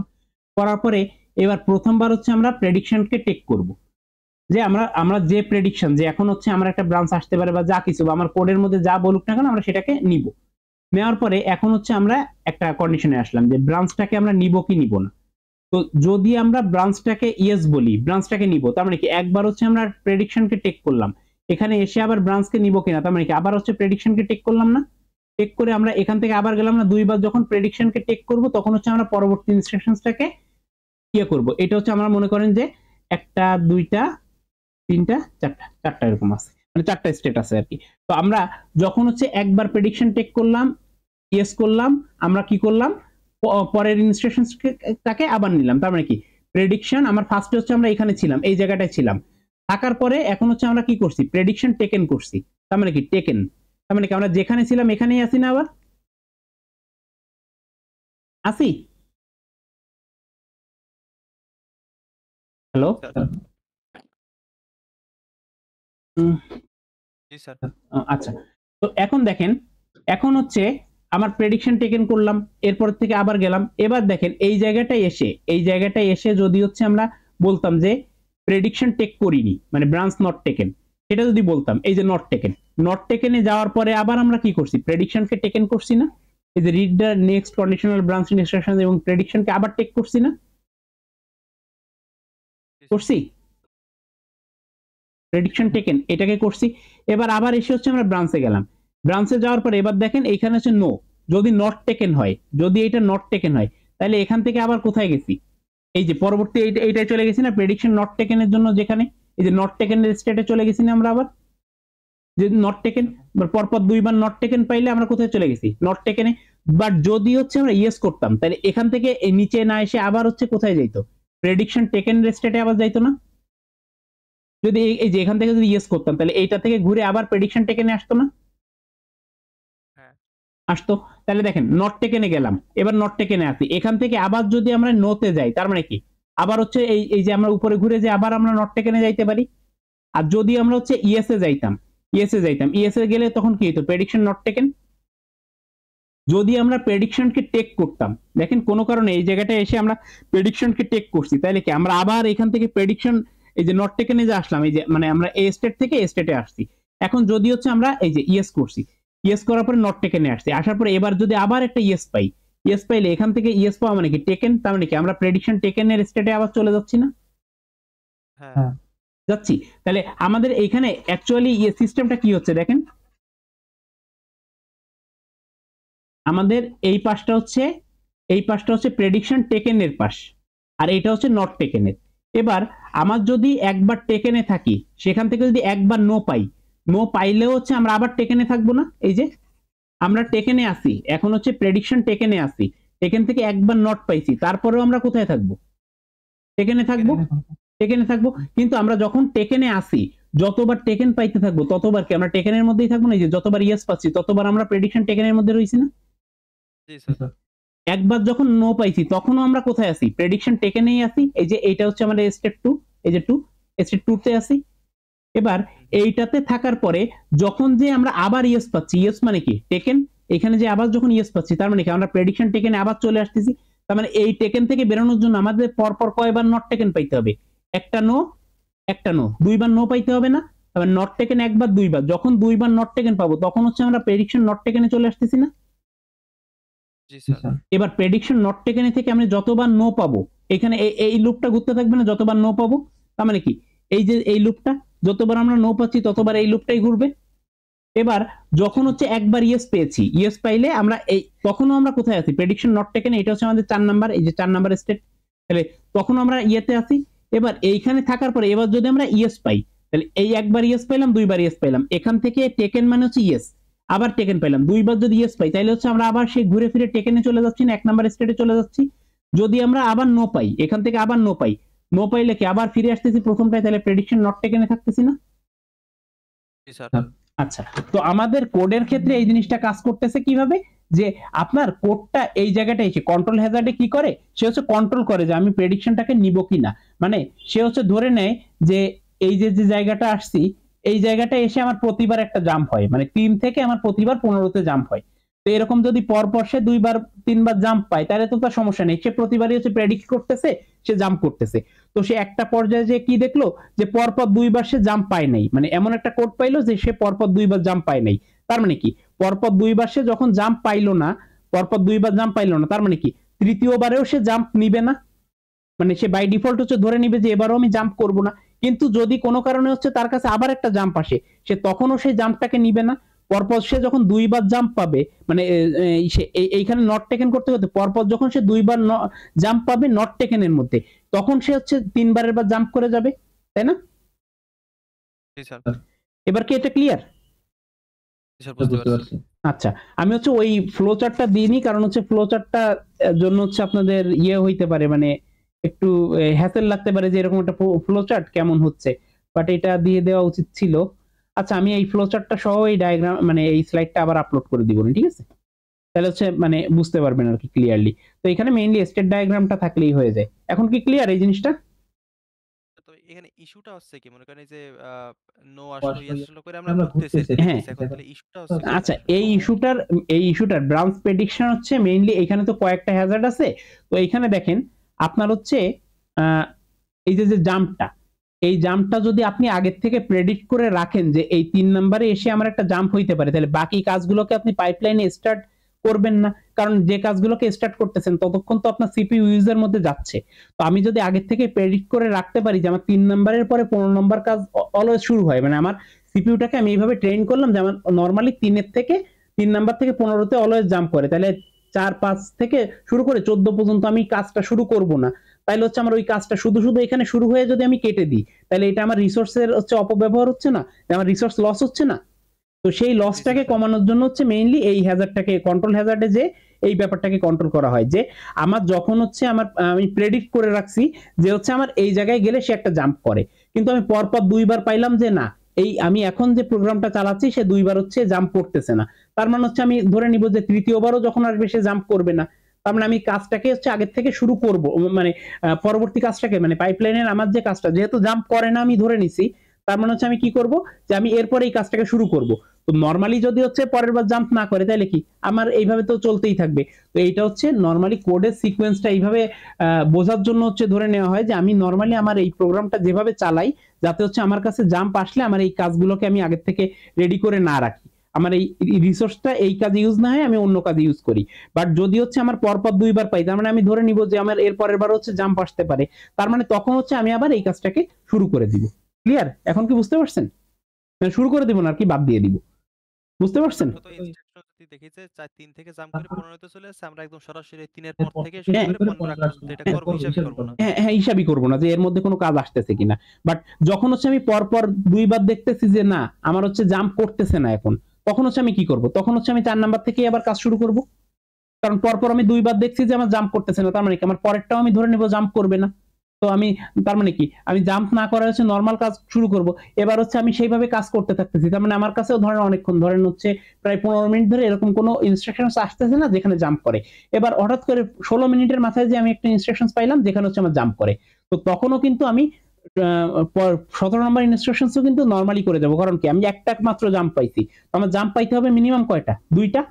যদি আমি 2টা জাম্প পাই তখন হচ্ছে আমি যে ধরে নিব যে আমার এর পরেরটাও হচ্ছে জাম্প হইতে পারে, তখন হচ্ছে যে আমি এখান থেকে বের হয়ে যাব। ক্লিয়ার?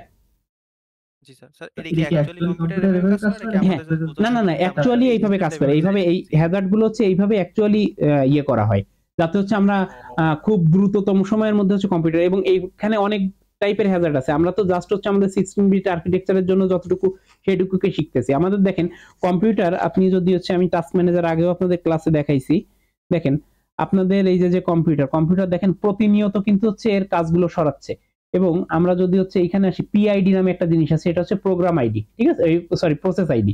তো এখানে দেখেন প্রত্যেকটা প্রসেসের একটা করে আইডি আছে, এবং আপনি খেয়াল করলে দেখবেন যে আপনার প্রত্যেকটা প্রসেসকে সে হচ্ছে আলাদাভাবে হ্যান্ডেল করতেছে, কোনটা কোন ইউজার হ্যান্ডেল করতেছে।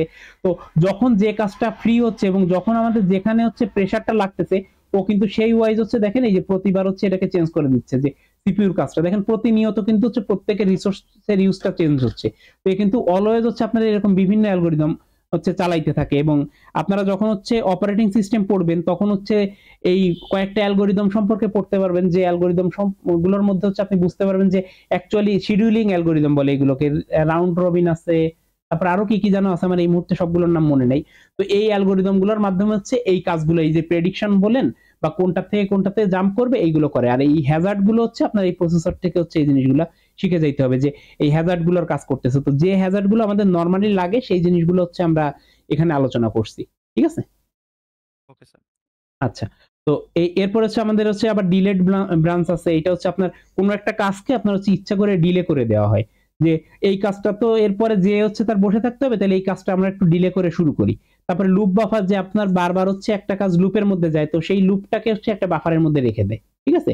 আর পারফেক্ট ব্রাঞ্চ টার্গেট বলতে যে আমি জানি যে এখান থেকে এসে আমার ওই ব্রাঞ্চেই জাম্প করবে, তো আমি আলটিমেটলি তাকে হচ্ছে সেই ব্রাঞ্চে হচ্ছে জাম্প করাই দেবো। আর মাল্টিপল স্ট্রিম বলতে হচ্ছে সেটাকে কয়েকটা ভাগে ভাগ করা হয়, ভাগ করে সেই মাল্টিপল ভাগে ভাগ করে কোন কোন জায়গা থেকে কোথায় জাম্প করবে বা কি করবে সেই জিনিসগুলো হচ্ছে করে। মেইনলি হচ্ছে এই প্রত্যেকটা ব্রাঞ্চের মধ্যে ডিলগুলোকে হচ্ছে মেইনলি এই কন্ট্রোল হ্যাজার্ড হচ্ছে মানে কন্ট্রোল হ্যাজার্ড হচ্ছে যে কোন মানে ব্রাঞ্চিং এর ডিলগুলো করে থাকে আর কি, যে কোনটাকে হচ্ছে কখন আমি পাঠাবো, কোনটাকে জাম্প করাবো, এই কাজগুলো হচ্ছে কন্ট্রোল হ্যাজার্ড করে। ক্লিয়ার?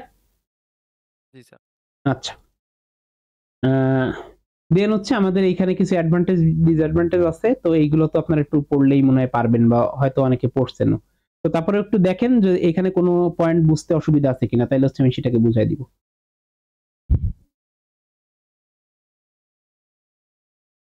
মানে এটা থিওরিটিক্যাল, তো এই জন্য আর মানে রিডিং পড়তেছি না, মানে আমি পড়লেও তো সেই রিডিংই পড়বো।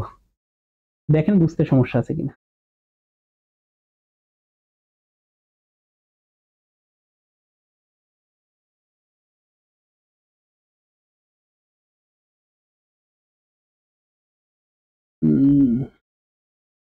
প্রবলেম আছে? স্যার এইভাবে দেখে তো আসলে মনে হচ্ছে না, কারণ পড়ে দেখতেছি যে বুঝতেছি আর কি প্রত্যেকটাই মোটামুটি আচ্ছা ধারণা ঠিক আছে। পাচ্ছি। আচ্ছা, তারপরেও যদি কোনো সমস্যা থাকে, কালকে তো হচ্ছে আপনাদের প্রেজেন্টেশন আছে, এছাড়াও আপনাদের পরীক্ষা শুরু হওয়ার আগে আমি মোটামুটি শুধু সোমবার বাদে তো আমাদের মানে সিএসসি ডিপার্টমেন্ট প্রতিদিনই খোলা থাকে, তো আমি ইউনিভার্সিটিতে যাব, যদি কারো কোথাও কোনো প্রবলেম মনে হয়, এই লেকচার না শুধু যে কোনো লেকচারে, তো আমাকে জাস্ট একটু আগের দিন একটু মেসেজ দিয়ে শুনে নেবেন যে আমি কখন থাকবো, তো সেই সময় এসে হচ্ছে আমার কাছ থেকে বুঝে যাবেন। আর যদি আসতেও প্রবলেম হয় আমাকে বলবেন, আমি দরকার হলে ডিসকর্ডে তো আপনাদের প্রত্যেক সেকশনের জন্য আলাদা আলাদা ভয়েস চ্যানেল আছে, ওই চ্যানেলে ঢুকে হচ্ছে আপনাকে সেই জিনিসটা বুঝাই দিব, ঠিক আছে? জি স্যার। এটাতে আশা করি সমস্যা হবে না। তো ফাইনালি হচ্ছে আমাদের ফাইনালের সিলেবাস শেষ। আমাদের ফাইনালের সিলেবাস হচ্ছে আপনার লেকচার কত কত 7 থেকে না, জি স্যার, 7 থেকে 11। 7 থেকে 11 হচ্ছে আমাদের ফাইনালের সিলেবাস। আমি একটু আরেকবার ওপেন করি। আমি একটা সামারি ভিডিও দিব, যেরকম দেই সামারি ভিডিওতে হচ্ছে আপনারা আরো ক্লিয়ার হয়ে যাবে কনসেপ্ট গুলা। আর কিছু কিছু লেকচারের অলরেডি যেমন হচ্ছে আপনার লেকচার আপনাদের হচ্ছে লেকচার 7 এর উপর মনে একটা ভিডিও আছে, 9 এর উপর আছে, এরকম কয়েকটা লেকচারের উপর মনে ভিডিও দেওয়াও আছে, একটু ওই চ্যানেলের মধ্যে দেখলে পাবেন ইন্ডিভিজুয়াল ভিডিও। আর হচ্ছে এছাড়া মানে আমি ক্লাসে তো সবগুলো লেকচারই মোটামুটি দেখাইছি, তো তারপরেও আপনারা হচ্ছে হয়তো ক্লাসে অনেক সময় মনোযোগ দেওয়া হয় না, বা হচ্ছে যে কোনো কারণে হচ্ছে আপনার কোনো কিছু মিস্টেক হয়ে গেছে, তো আপনার এনি প্রবলেম লেকচার রিলেটেড, পড়াশোনা রিলেটেড আমার সঙ্গে হচ্ছে শেয়ার করবেন। আর আপনাদের যে অ্যাসাইনমেন্টটা দিছি, অ্যাসাইনমেন্টটা হচ্ছে আগেও বলছিলাম যেটা, যে এটা তো মেইনলি হচ্ছে আমাদের বোনাস অ্যাসাইনমেন্ট, তো বোনাস অ্যাসাইনমেন্ট হচ্ছে আসলে সবার জন্য না। বোনাস অ্যাসাইনমেন্টটা হচ্ছে তার জন্যই যে হচ্ছে কোথাও মার্কস কম হয়েছে, তো সবার জন্য না এই সেন্সে যে আপনার হচ্ছে একদম টাইমের মধ্যে জমা দিতেই হবে বা না দিলে হচ্ছে আপনি মার্কসটা পাবেন না, এটা না। তবে আমি সবাইকে হচ্ছে রেকমেন্ড করব যে আপনার হচ্ছে অ্যাসাইনমেন্টটা কমপ্লিট করেন, কারণ হচ্ছে অ্যাসাইনমেন্টটা যখন আপনি করবেন, করতে যে যে যে জায়গায় আপনার প্রবলেমগুলো আসবে, ওই প্রবলেমগুলো আপনি সলভ যখন করে ফেলবেন, আপনার ফাইনাল পরীক্ষার জন্য উপকারী হবে। অলরেডি অনেক মানে বেশ কয়েকজনকে আমি দেখছি যে আপনারা সাবমিট করে দিচ্ছেন, তো আপনাদেরকে থ্যাঙ্কস। এবং যে অ্যাসাইনমেন্টটা দিছি এটা যারা সাবমিট করছেন, করতে হয়তো একটু টাইম লাগছে, টাইমটা আহামরি বেশিও না যে আপনার 2-3 দিন লাগছে, আপনার হয়তো 2 ঘন্টা যদি আপনি একটু মনোযোগ দিয়ে বসেন, বা 2 ঘন্টা 2.5 ঘন্টা যদি বসেন, আমার মনে হয় যে অ্যাসাইনমেন্টটা সম্পূর্ণ কমপ্লিট করা পসিবল। তো এবং আপনার কনসেপ্ট গুলো যদি ক্লিয়ার থাকে, তো আপনি অ্যাসাইনমেন্টটা ভালো করে দেখেন, যাতে হচ্ছে আপনি ভালোভাবে হচ্ছে অ্যাসাইনমেন্টটাকে কমপ্লিট করতে পারেন। এটাই বলবো। আর হচ্ছে অ্যাসাইনমেন্ট সম্পর্কে কি কারো কোনো অবজেকশন বা কোনো কিছু আছে? না স্যার, অবজেকশনের কিছু নাই আসলে। আচ্ছা, অ্যাসাইনমেন্টটা যারা করছেন বা দেখছেন আর কি, অ্যাসাইনমেন্টটা কি আপনাদের কাছে অনেক বেশি বড় মনে হয়েছে বা অনেক বেশি হচ্ছে হ্যাসেল মনে হয়েছে যে অ্যাসাইনমেন্টটা করতে পারবো না? করা তো হয়ে গেছে স্যার। হ্যাঁ পাপন, কি বলতেছিলেন? খুঁজে পেতে বেগ পাতে হচ্ছে না। খুঁজে পাইতে তো একটু বেগ পাইতে হবেই, কারণ হচ্ছে বই তো কোনোদিনই খোলা লাগেনি, অন্তত অ্যাসাইনমেন্টের জন্য একটু বইটা খোঁজেন, বইটা খোলেন। আর হচ্ছে সবুজ কি যেন বলতেছিলেন? না স্যার, সমস্যা হয় না। ঠিক আছে, আর মানে আপনার স্লাইড থেকে কিছু জিনিস নিছি স্যার, তাতে কি সমস্যা হবে? না না, তাতে সমস্যা নেই। আপনার অ্যাসাইনমেন্ট করা মানে যে আপনি যাতে জিনিসগুলো একটু একবার পড়েন, মানে এই ছাড়া তো আমার হচ্ছে অ্যাসাইনমেন্টের ওরকম কোনো ইয়ে নাই যে। এবং আপনাদের যে গুলাই দেওয়া হয়, ধরেন এই যে প্রেজেন্টেশন দিচ্ছি বা যাই দিচ্ছি, এটা তো অ্যাকচুয়ালি হচ্ছে আপনারা যাতে জিনিসগুলোকে কমপ্লিট করেন, আপনার পড়াটা যেন আরো ভালো হয়। কারণ আপনি যখন একটা অ্যাসাইনমেন্ট করতে যাবেন বা যখন হচ্ছে একটা প্রেজেন্টেশনের জন্য রেডি হইতে যাবেন, প্রেজেন্টেশন তো আসলে কারো কাছ থেকে কপি করা যায় না, অ্যাসাইনমেন্ট কপি করা যায়। তো আপনি যখন একটা জিনিসকে হচ্ছে রেডি করতে যাবেন তখনই কিন্তু আপনার প্রবলেমগুলো ধরা পড়বে। আর হচ্ছে যদি আপনি রেডি করতে না যান তাইলে হচ্ছে আপনার সেই প্রবলেমগুলো অ্যাকচুয়ালি ধরা পড়বে না। তো এই জিনিসটা হচ্ছে একটু আপনাদের মাথায় রাখতে হবে। অনেকেই আছেন এ আর ডি সেকশন আছেন, সি সেকশন নাই, বি সেকশনও নাই, তো সমস্যা নাই। তো আপনারা হচ্ছে অ্যাসাইনমেন্ট গুলো করে ফেলেন। আর হচ্ছে মোটামুটি সেমিস্টার তো শেষ, কালকে হচ্ছে আপনারা সবাই ভালোভাবে প্রেজেন্টেশনটা দেন। প্রেজেন্টেশন নিয়ে হচ্ছে কারো কোনো হেজিটেট ফিল করার দরকার নাই। আপনি জাস্ট হচ্ছে নরমালি ক্লাসে হচ্ছে আপনি যে জিনিসটা বুঝছেন সেই জিনিসটা হচ্ছে আপনি আপনার ক্লাসমেটদের বোঝাবেন, কারণ আপনি এই জিনিসটা হচ্ছে আপনার প্রেজেন্টেশনের পার্ট। তো আপনি এই জিনিসটা আপনি যদি বুঝে থাকেন তো আপনি আরেকজনকে বুঝাইতে পারবেন। এটাই হচ্ছে মেইন উদ্দেশ্য প্রেজেন্টেশনটা দেওয়ার। আর আপনাদের কিছু মার্কস টার্কস দেওয়া হচ্ছে একটু বাকি রয়েছে, তো আমি হচ্ছে একটু ঝামেলার মধ্যে রয়েছি আসলে, মানে একটু অসুস্থতা, আমি না আর কি, ফ্যামিলিতে অসুস্থতা রয়েছে, এই কারণে আমার একটু লেট হচ্ছে। তো আমি ট্রাই করব যে আপনাদের যে 60 মার্কের মধ্যে অলরেডি তো আপনারা 30 মার্ক জানেন, আর বাকি যে মার্কস টার্কস গুলো আছে সবকিছুই হচ্ছে একটা মার্কস করে আপনাদের হচ্ছে ওই মার্কশিটটা দিয়ে দিব, ঠিক আছে? আপনাদের শুধু ফাইনালের মার্কসটা তো আর শেয়ার করা যায় না, এজন্য হ্যাঁ হ্যাঁ ওইটাও দিব। যারা 6 ছিল ওই গুগল ফর্মটাও দিয়ে দিব। ওইটা হচ্ছে আমি অ্যাটেন্ডেন্স কাউন্ট করার আগে আমি ওই জিনিসটা দিয়ে দিব। তো ওখানে হচ্ছে আপনাদের ওই কবে থেকে কবে 6 ছিলেন একটা অ্যাপ্লিকেশন লিখবেন। ওই অ্যাপ্লিকেশনটার হচ্ছে একটা পিডিএফ নেবেন, কোনো হেড স্যার বা কোনো স্যারের সাইনের প্রয়োজন নেই, আপনি আমার কাছে দিলেই হবে, ঠিক আছে? তো এইটার জন্য হচ্ছে শুধু স্যারের কাছে যে, মানে স্যার তো এমনি অনেক বিজি থাকেন, তো সেই সময় আপনি ধরেন একটা সাইন নিতে গেলেন অনেকক্ষণ আপনার দাঁড়ায় থাকতে হচ্ছে, তো ওইটার প্রয়োজন নেই। আপনি যে 6 ছিলেন তার কোনো একটা সাপোর্টিং ডকুমেন্টস যেমন প্রেসক্রিপশন বা কোনো রিপোর্ট, এবং হচ্ছে একটু ডেসক্রাইব করে দিবেন যে কেন আপনি 6 মানে ইয়ে ছিলেন, মানে 6 ছিলেন কেন, ওইটার দরকার নেই, সেটা তো সাপোর্টিং ডকুমেন্ট দিচ্ছেন, আপনি কেন ক্লাসটা করতে পারেননি বা কবে থেকে কবে পারেননি আমি ওগুলো হচ্ছে দেখবো না। আর হচ্ছে এই আপনাদের অ্যাসাইনমেন্ট তো এইটা অ্যাকচুয়ালি আপনাদের আউটলাইন একটু ওপেন করি, কোর্স আউটলাইন, এই সেকশন তো আর ব্যাপার না, দেখেন আপনাদের, আচ্ছা এইটা না,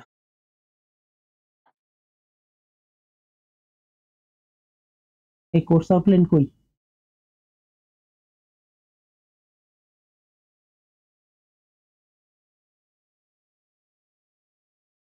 আচ্ছা, কোর্স আউটলাইনের মধ্যে একটু দেখেন আপনাদের লাস্ট উইকের আগের উইকে, মানে আমি আউটলাইনের মধ্যে দিছিলাম লাস্ট উইকের আগের উইকে, আমাদের এটা তো লাস্ট উইকের আগের উইকে হচ্ছে আপনাদের একটা অ্যাসাইনমেন্ট দেওয়ার কথা। আমি কিন্তু লাস্ট উইকের আগের উইকেই হচ্ছে অ্যাসাইনমেন্ট দিয়েছি, এবং হচ্ছে এবং হচ্ছে এই অ্যাসাইনমেন্টটা কিন্তু আপনাদের নরমালি কাউন্ট করার কথা ছিল। এখানে দেখেন, আমি একটু আউটলাইনে দেখাই, এই অ্যাসাইনমেন্ট, এই যে কুইজ এন্ড অ্যাসাইনমেন্ট সবকিছু মিলায় বেস্ট n-1 কাউন্ট করার কথা ছিল। তো সেই জায়গাটায় আলটিমেটলি আমি অ্যাসাইনমেন্টটা দিয়েছি হচ্ছে বোনাস হিসেবে, এবং n-1 বলতে তাহলে আপনার কাউন্ট হচ্ছে কয়টা, আপনার শুধু হচ্ছে 3টা কুইজ, তার মধ্যে থেকে হচ্ছে n-1 কাউন্ট হচ্ছে, এবং এই অ্যাসাইনমেন্টটা হচ্ছে আপনার কোনো কুইজ যদি দিতে না পারেন অথবা মার্কস খারাপ হয় সেইটার হচ্ছে বোনাস হিসেবে কাজ করতেছে। তো আলটিমেটলি আমি যেটা বলছিলাম তার থেকেও আপনাদেরকে সহজ করে দিয়েছি। তো আশা করি এইটার ডেডলাইন বা অন্য কোনো কিছু নিয়ে হচ্ছে আপনাদের কোনো অবজেকশন থাকা উচিত না। তারপরে যদি কারো কোনো প্রবলেম থাকে আপনারা বলতে পারেন, আমি আপনাদের সবকিছুই দেখাই দিলাম, আউটলাইনের মধ্যে সবকিছুই আছে। এবং যারা বই খুঁজে পাচ্ছেন না তাদের জন্য হচ্ছে একটু বলি, বই হচ্ছে দেখেন এই যে আউটলাইনের নিচে 2টা বই হচ্ছে আপনার ইয়ে করা, এবং এই যে এই বইয়ের থেকেই হচ্ছে আপনার এই যে আমি মাত্র যে 2টা দেখালাম আর কি, ডায়াগ্রাম 2টা দেখাইলাম, ওই বই থেকেই নেওয়া, ঠিক আছে? এই হচ্ছে মোটামুটি কথাবার্তা ছিল। বড় একটা সেমিস্টার গেল, কালকে আরো কথাবার্তা হবে। কারো কোথাও প্রবলেম থাকলে হচ্ছে আমাকে জানাবেন। আর এই লেকচারটা সম্পর্কে, এই লেকচারটা একটু দেখে নিয়েন আর কি। এবার কেউ কিছু বলবেন? প্রেজেন্টেশন একটু ভালো মার্ক দিয়েন স্যার, আসলে আমি এত প্রেসার যাচ্ছে, এত কিছুর উপর কাজ করা লাগতেছে, ওইটার পেছনে তেমন সময় দিতে পারতেছি না। আচ্ছা, প্রেজেন্টেশনে আপনার যদি কনসেপ্ট ক্লিয়ার থাকে তো সবকিছু হচ্ছে ভালোভাবে হয়ে যাবে, এবং হচ্ছে আপনারা একটু ভালোভাবে, মানে জাস্ট আপনার জিনিসগুলো একটু ভালোভাবে পড়েন তাইলেই হচ্ছে হবে। আর প্রেজেন্টেশনে বি সেকশন থেকে বলছেন, আমি কি মার্ক কম দিই? স্যার এইজন্য বললাম যে এবার বাকি সময়ের তুলনায় একটু খারাপ হবে, কিছু করার নাই স্যার, সময় দিতে পারতেছি না ওর পিছনে। আচ্ছা, তো এমনি ট্রাই করেন, সমস্যা নেই, সবারই ভালো হবে, মানে কারোই হচ্ছে সমস্যা হবে না, কারণ আপনাদের প্রেজেন্টেশনের মার্ক তো হচ্ছে ভাগ করে দেওয়া, তো ভাগ করে দেওয়ার মধ্যে আপনার শুধু স্লাইডটা যদি যা যা বলছি সেই জিনিসগুলো থাকে, আপনার কোশ্চেন অ্যান্সারিংটা যদি হচ্ছে মোটামুটি আপনারা একটু মেনশন করেন, আর হচ্ছে আপনার ড্রেস আপটা যদি ঠিকঠাক থাকে, তাতে 10-এর মধ্যে এমনি 5 চলে আসতেছে। আর বাকি হচ্ছে একটু হাত পা নড়ায় কথাবার্তা বললে যে জিনিসটা বোঝাইতে চাচ্ছেন আপনার জেস্টারের যে 2 মার্ক সেটাও চলে আসতেছে। আলটিমেটলি বাকি থাকে কি কন্টেন্ট। তো আপনি 7 মার্ক খুব ইজিলি পাইতে পারতেছেন। আর কন্টেন্ট তো অন্তত কিছু বুঝাইতে পারবেন। তো আপনার মার্ক তো আলটিমেটলি চলেই আসতেছে, তাই না? তো আপনি একটু আচ্ছা। ট্রাই করলে আপনার মার্ক অটোমেটিক্যালি চলে আসবে। এটা নিয়ে কোনো স্যার ইস্যু আমার নেই। টাইম তো খুবই লিমিটেড স্যার। এর হ্যাঁ, ভিতরে হ্যাঁ, Q&A সেশনটা আসলে কিভাবে রাখার কথা মানে বুঝতেছি না আসলে। Q&A টা কিরকম রাখলে সুবিধা হবে? এটা যদি একটু 15 মিনিট একটু কম হয়ে যাচ্ছে। 15 মিনিটটা কম হয়ে যাচ্ছে কারণ হচ্ছে আমরা তো এবার দেখছেনই যে মিডের আগে হচ্ছে ওইভাবে টাইম অ্যারেঞ্জ করতে পারিনি দেখে হচ্ছে আমরা মিডের আগে প্রেজেন্টেশনটা নিতে পারিনি। আচ্ছা আমি রেকর্ডিংটা একটু অফ করি কারণ এটার দরকার নেই।